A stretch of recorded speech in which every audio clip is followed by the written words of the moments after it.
اعوذ باللہ من الشیطان الرجیم، بسم اللہ الرحمن الرحیم۔ 7 نسلیں مالا مال، چھوٹا سا وظیفہ اور اثرات 17 دنوں میں آپ کے سامنے۔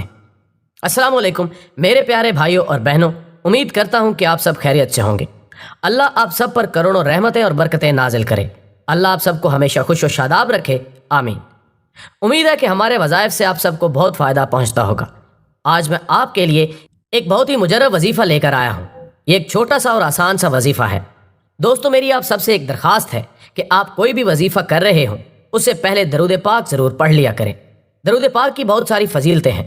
درود پاک کے بارے میں اللہ پاک نے قرآن پاک میں ارشاد فرمایا کہ بے شک اللہ اور اس کے فرشتے حضرت محمد صلی اللہ علیہ وآلہ وسلم کی ذات اقدس پر درود و سلام پڑھتے ہیں۔ اے ایمان والو، تم بھی حضرت محمد مصطفیٰ صلی اللہ علیہ وآلہ وسلم کی ذات اقدس پر درود و سلام پڑھا کرو۔ اللہم صلی علی محمد وعلی آل محمد کما صلیت علی ابراہیم وعلی آل ابراہیم انک حمید مجید۔ اللہم بارک علی محمد وعلی آل محمد کما بارکت علی ابراہیم وعلی آل ابراہیم انک حمید مجید۔ ہر وظیفے کے لیے نماز کی پابندی لازمی ہوتی ہے۔ اگر آپ 5 وقت کی نماز ادا نہیں کریں گے تو وظیفہ کرنے کا کوئی اثر نہیں ہوگا۔ آج کا وظیفہ ایسا وظیفہ ہے جس کی برکت سے اللہ پاک رزق کے ایسے ایسے دروازے کھول دیتے ہیں کہ انسان کے خود وہم و گمان میں بھی نہیں ہوتا۔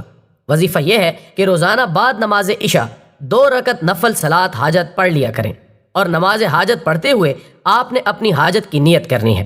نیت کچھ اس طرح سے کرنی ہے: اے میرے مالک، میں بہت زیادہ پریشان حال ہوں، بہت زیادہ مایوس ہوں۔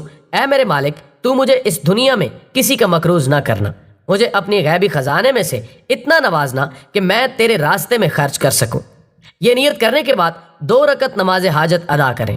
نماز مکمل کرنے کے بعد 100 مرتبہ یہ اسم پڑھ لیں: یا مالک الملک ذوالجلال والاکرام، اور پھر آخر میں درود شریف پڑھ لیں۔